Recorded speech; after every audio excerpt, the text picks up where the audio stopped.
3. 사회 통념과 반대 의견이 모두 올바를 경우.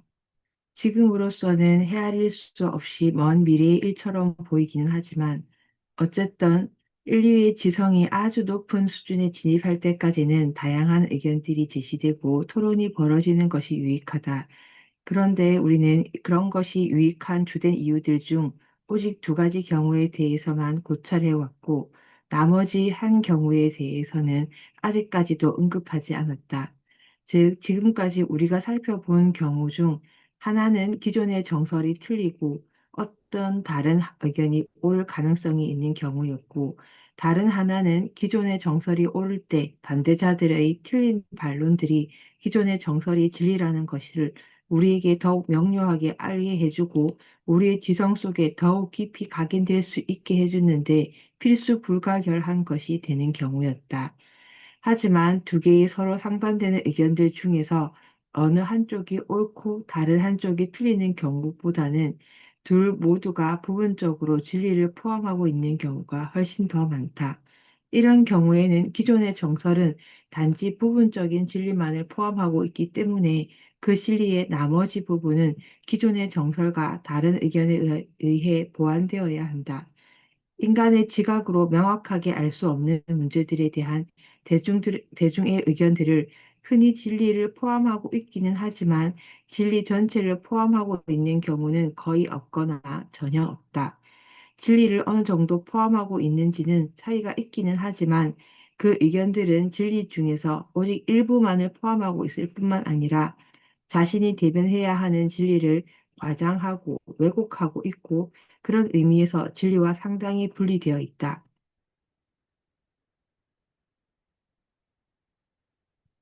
반면에 한 문제에 대한 이단적인 의견들은 그 문제와 관련한 진리 중에서 기존의 정설이라고 하는 의견들이 어떤 부분을 채택하고 나서 나머지 다른 부분들을 억누르고 무시해 버렸을 때 정설이 설정한 그 족쇄를 부수고서 정설이 제외해 버린 그 부분들을 대변하는 것들인 경우가 일반적이다. 이렇게 해서 탄생한 이단들은 정설 속에 담긴 진리의 부분과 화해를 모색하기도 하고 정설과 마찬가지로 자신들이 제시한 진리의 부분들이 마치 진리 전체인 것처럼 주장함으로써 정설을 적으로 규정하고 전면전을 벌이기도 한다. 역사적으로 인간의 지성은 언제나 진리의 한 면만을 받아들여서 마치 그것이 진리 전체인 것처럼 여겨왔고, 진리의 다양한 면들을 모두 인정하고 받아들이는 것은 예외에 속하였기 때문에 지금까지 이단들은 전자보다는 후자의 태도를 취하는 경우가 압도적으로 많았다. 그래서 심지어 사상혁명이 일어나는 시기에서조차도 진리의 한 부분이 우세했던 기존의 정설이 와해된 자리에는 진리 전체가 아니라 그 진리의 또 다른 한 부분이 들어서는 경우가 비일비재했다. 그리고 진보이기 위해서는 기존의 정설이 지니고 있던 진리의 부분에 또 다른 부분이 추가되어야 함에도 불구하고 기존의 부분적으로 불완전했던 진리, 즉 진리 전체 중에서 진리의 기존에 채택되었던 한 부분이 그 진리의 또 다른 한 부분으로 대체되는 것이 보통이었다. 개선이라는 것도 마찬가지여서 사람들은 진리 중에서 기존에 채택되었던 한 부분이 새로운 시대에는 맞지 않게 되었기 때문에 그 부분을 폐기하고서 그 진리 전체 중에서 새로운 시대의 필요와 요구에 더 적합한 조각을 채택하고서는 그것을 개선이라고 부른다. 기존의 지배적인 정설이 바른 토대 위에 의거하고 있을 때조차도 진리 전체의 일부만을 반영하고 있는 것이라면 그 진리 전체 중에서 그 정설이 배제해버린 여러 부분들을 반영하고 있는 온갖 의견들은 비록 그 의견들 속에 부분적인 진리와 함께 많은 오류와 혼동을 포함하고 있다고 할지라도 소중하게 여겨져야 하는 것은 당연하다.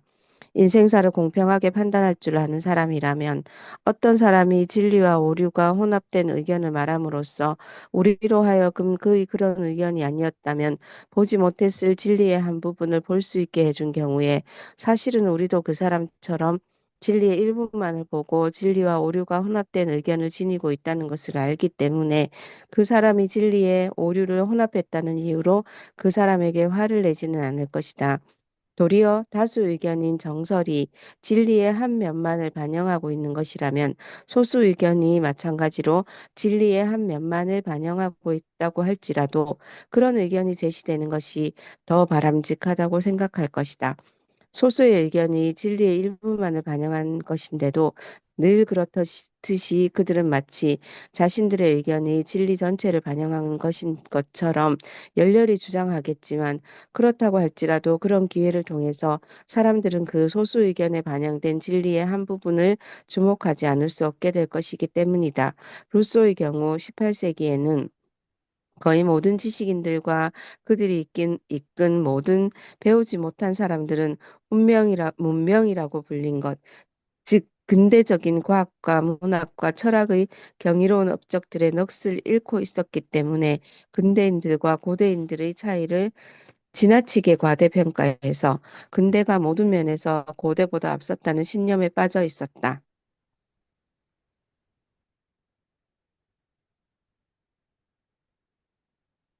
그런데 그런 구절의 한복판에 폭탄처럼 토화되어 터진 루소의 역설은 한 방향으로만 똘똘 뭉친 대중의 의견을 해체시켜서 기존의 의견에 추가적인 요소들을 더하여 더 나은 형태로 다시 조합할 수밖에 없게 만든 대단히 유익한 충격을 주었다. 이것은 오늘날에 통용되는 의견들이 전체적으로 보아 루소의 의견보다 진리로부터 더 멀리 떨어져 있다는 것이 아니다. 도리어 정반대로 진리에 더 가까워졌다. 확실한 진리는 더 많이 담고 있고 오류는 훨씬 줄었다. 그럼에도 불구하고 루소의 의견과 그의 의견과 흐름이 같이 하는 온갖 의견들 속에는 오늘날의 지배적인 의견에 결여되어 있는 상당수의 진리가 내재되어 있다. 그런 의견들은 분명히 진리의 여러 부분들이었지만 현재의 지배적인 의견이 형성되는 과정에서 탈락되거나 무시되어 바닥으로 가라앉아 버린 침전물들이다. 루소가 자신의 의견을 밝힌 글을 쓴 이래로 개화된 지성인들의 생각 속에서는 인위적인 사회의 속박들과 위선들이 사람들을 무기력하고 비도덕적으로 만드는 효과가 있는 반면에 단순하고 소박한 삶은 대단한 가치를 지닌다는 사상이 완전히 사라진 적은 단 한 번도 없었다. 그런 사상은 앞으로 언젠가는 그 원래의 가치를 충분히 보여주게 될 것이지만 오늘날에도 과거와 마찬가지로 확고하게 증명될 필요가 있다.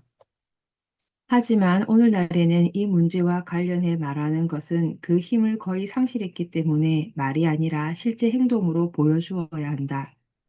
또한 정치 분야에서도 정당의 정신적인 역량이 확대되어서 무엇을 보존하고 무엇을 없애야 하는지를 정확히 알아서 질서와 진보를 동시에 추구하는 정당이 출현할 때까지는 질서나 안정을 추구하는 정당과 진보나 개혁을 추구하는 정당이 공존하는 것이 건전한 정치 생태계를 형성하는 데 필수적이라는 것이 거의 상식처럼 되어 있다. 이 두 가지 서로 다른 사고방식을 지닌 두 정당이 모두 효용이 있는 이유는 둘 중 어느 쪽이나 완벽하지 않고 부족한 점들이 있기 때문이다. 하지만 각각의 정당이 자신의 한계를 지키고 이성적인 건강한 상태를 유지할 수 있는 것은 상당 부분 반대 정당이 있기 때문이다. 민주주의와 귀족주의, 사유재산과 공동의 재산, 협력과 경쟁, 사치와 전략, 사회성과 개체성, 자유와 규율, 그리고 실제적인 삶 속에 존재하는 그 밖에 다른 서로 상반된 것들 중에서 어느 한쪽을 지지하는 의견이 똑같이 자유롭게 표현되고 똑같은 능력과 열정으로 주장되고 옹호되지 않는다면 각각의 요소가 정당한 대우를 받을 수 없게 된다. 저울의 한쪽이 올라가면 다른 쪽은 내려갈 수밖에 없기 때문이다. 인간의 삶에서 실천적으로 아주 중요한 문제들과 관련된 진리는 서로 반대되는 것들을 화해시키고 결합시키는 문제인 경우가 대부분이다. 하지만 충분히 큰 포용력을 지니고서 모든 것을 다 고려하여 공정하고 정확하게 그러한 조정 작업을 해낼 수 있는 사람은 거의 없다고 해도 과언이 아니다. 그렇기 때문에 양 진영이 서로를 반대하는 기치를 높이 세우고서 그 기치 아래서 치열한 싸움을 하는 거칠고 험악한 과정을 거쳐서 그런 조정 작업이 완성된다. 방금 위에서 열거한 중요한 문제들에 대한 두 의견 중에서 어느 한쪽이 다른 한쪽보다 더 나은 주장이어서 단지 용납될 뿐만 아니라 적극적으로 장려되고 지지되어야 한다고 다수가 생각하더라도 또 다른 때와 장소에서 그 의견은 얼마든지 소수의 생각이 될 수 있다. 왜냐하면 둘 중에 어떤 의견이든 정당한 대우를 받지 못해서 인간의 이해관계와 복리에서 소홀히 되고 결핍된 부분이 생기게 되면 그 부분을 대변하는 그 의견들이 한동안 지배적인 의견으로 하게 되기 때문이다. 영국에서는 이 문제들에 대해서 둘 중에 어느 의견을 대진하는 것을 금지하는 것은 불관용이 존재하지 않는다는 것을 나는 안다. 이것을 비롯해서 많은 사례들이 오직 다양한 의견이 자유롭게 표현되고 토론될 수 있을 때에만 인간 지성이 현재의 수준을 넘어 진보해서 점점 더 진리의 모든 측면을 이해하기 위한 공정한 시합을 할 수 있는 기회를 얻게 된다는 말이 보편적인 진실이라는 것을 보여준다. 어떤 문제에 대해서 온 세상 사람들이 다 똑같은 의견을 가지고 있는데 오직 몇몇 사람들만 다른 의견을 가지고 있다면 설령 다수의 의견이 옳은 경우에도 그 소수의 다른 의견 속에는 온갖 세상 사람들이 들어야 할 유익한 내용이 있다는 것은 언제나 틀림없다. 그러므로 소수가 침묵하게 되면 인류는 진리의 일부를 잃어버리게 될 것이다. 반론, 기독교 도덕. 어떤 사람들은 이런 반론을 제기할 것이다. 그러나 어떤 일반적으로 받아들여지고 있는 정설들, 특히 가장 고귀하고 중요한 문제들에 대한 정설들은 단지 진리의 일부만을 반영하고 있는 것이 아니다. 예컨대 기독교 도덕은 그 문제에 대한 전체를 반영하고 있다. 그렇기 때문에 누군가가 그것과 다른 도덕을 가르친다면 그 사람은 전체적으로는 틀리지만 일부는 진리를 반영하고 있는 것이 아니라 그 전부가 오류인 것이 된다. 이런 주장은 모든 것들 가운데서 실제적으로 가장 중요한 문제이기 때문에 내가 이 글에서 제시한 명제를 시험해 보는 데에는 이 주장을 검토해 보는 것보다 더 적절한 것은 없을 것이다. 그러나 무엇이 기독교 도덕이고 무엇이 아닌지를 말하기 전에 기독교 도덕이라는 것이 무엇을 의미하는지를 먼저 확정하는 것이 바람직할 것이다. 기독교 도덕이 신약 성경의 도덕을 의미하는 것이라면 신약 성경으로부터 기독교 도덕에 대한 지식을 얻고자 하는 사람이 신약 성경이 완전한 도덕률을 제시할 목적으로 인류에게 주어졌다고 전제할 수 있는지는 의문이다. 신약 성경에 속한 복음서는 언제나 기존의 도덕을 기준으로 삼아서 기존의 도덕을 좀 더 폭넓고 수준 높은 도덕으로 수정하거나 대체할 필요가 있는 경우에만 자신의 고유한 규범과 계명을 제시한다. 게다가 엄밀하고 정확한 법률 규정이라기보다는 감동적인 시나 웅변을 통해 대단히 일반적인 말들로 표현되어 있어서 흔히 문자 그대로 해석하는 것이 불가능하다. 그래서 정교한 체계이기는 하지만 오직 한 야만적인 민족을 위해서 씌워져서 많은 점에서 야만적인 체계인 구약 성경을 참조해서 그 내용을 보충하지 않았다면 신약 성경으로부터 일련의 윤리적인 가르침을 추출해내는 것 자체가 불가능했을 것이다. 사도 바울은 사람들이 신약 성경에 나오는 예수 그리스도의 가르침에 구약 성경에 의거한 유대교의 가르침을 혼합해서 하나의 도덕을 제시하는 것을 극력 반대했지만 그 자신도 마찬가지로 기존의 도덕, 즉 그리스인들과 로마인들의 도덕을 전제했다. 그가 기독교인들에게 명령하거나 충고한 것들 중 상당 부분은 예수 그리스도의 가르침을 그리스인들과 로마인들의 도덕에 맞춰서 수정한 것들이었다. 심지어는 노예 제도를 인정하는 말도 했다.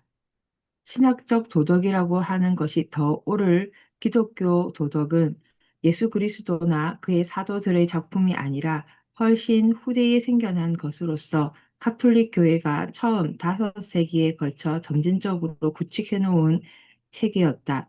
오늘날의 사람들과 개신교들은 그런 것들과는 다른 기독교 도덕을 채택하고 있다고 말하지만 그들이 새롭게 제시한 기독교 도덕이라는 것은 우리가 생각하는 것만큼 그렇게 기존의 기독교 도덕을 많이 수정한 것이 아니다.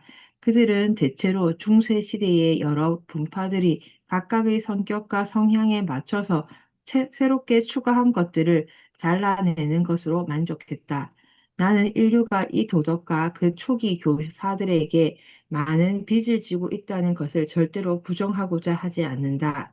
하지만 이 도덕은 많은 중요한 점들에서 불완전하고 한 측면에서만 말하고 있어서 이 도덕이 인정하지 않는 사상들과 정서들이 유럽인들의 삶과 인격 형성에 기여해오지 않았더라면 인류는 현재보다 더 나쁜 상태가 되어 있을 것이라고 거리낌 없이 말할 수 있다. 사람들이 흔히 기독교 도덕이라고 부르는 것은 모두 어떤 것들에 대한 반발로서 형성된 것이다. 이 도덕은 많은 부분 이교 사상에 대한 항변이다. 이 도덕의 이상은 선을 적극적으로 활발하게 행함으로써 고귀한 목표에 도달하는 것이라기보다는 악을 소극적으로 피해서 죄가 없는 상태를 유지하는 것이다.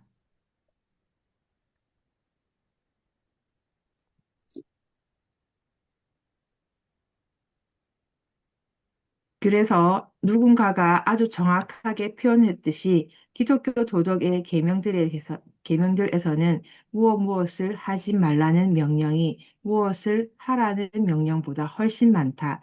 기독교 도덕에서는 사람들이 정욕에 빠져 방탕하게 살게 될 것을 우려해서 금욕주의를 이상으로 삼았는데 이 금욕주의는 점차 율법주의로 변질되어 갔다. 기독교 도덕은 사람들에게 미덕의 삶을 살게 하기 위한 적절한 동기를 부여하기 위해서 천국에 대한 소망과 지옥에 대한 경고를 제시한다. 이러한 동기에 의거한 도덕으로 말미암아 기독교인들은 고대의 가장 훌륭한 사람들에 훨씬 못 미치는 사람들이 되었다. 이러한 동기로 인해서 사람들은 천국에 가기 위해 필요한 일들만 하게 되고 자신의 이익을 위해 이웃을 접촉하는 것을 제외하고는 인류와 이웃들의 이익을 위한 의무들은 행하지 않게 됨으로써 기독교 도덕은 본질적으로 이기적인 성격을 띠게 되었다. 기독교 도덕은 본질적으로 수동적으로 순종할 것을 가르친다. 이미 존재하고 있는 모든 권위에 대해 복종하라고 역설한다. 그 권위들이 신앙에서 금지하는 일을 명령할 때는 능동적으로 복종해서는 안 되지만 개개인에게 손해나 해악을 끼치는 일들은 아무리 큰 손실이라도 감수하고 저항해서는 안 되며 그 권위를 타도하기 위해 반란을 일으키는 것은 더더욱 안 된다. 최고의 이교도 국가들의 도덕에서는 국가에 대한 의무를 강조하는 것이 너무 지나쳐서 개개인의 정당한 자유까지도 침해할 정도다. 하지만 순수한 기독교 윤리에서는 이 중요한 의무를 거의 찾아볼 수 없다. 지배자가 자신이 여기까지입니다. 다스리는 영토의 아, 네. 시간 네, 금방 지나갔네요. 네, 수고하셨습니다. 수고하셨습니다. 네.